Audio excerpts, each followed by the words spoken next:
জলপাইগুড়ি জেলা পুলিশের বড়সড় সাফল্য। সোনার হার ছিনতাইকারী গ্রেপ্তার, উদ্ধার 30 গ্রাম স্বর্ণ।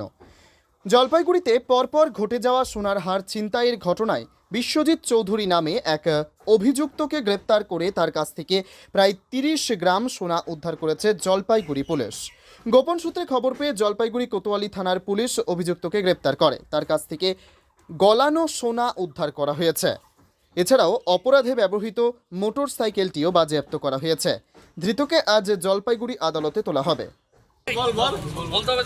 কি করছিস একটু বলো তোমার মুখ ঢাকা আছে তো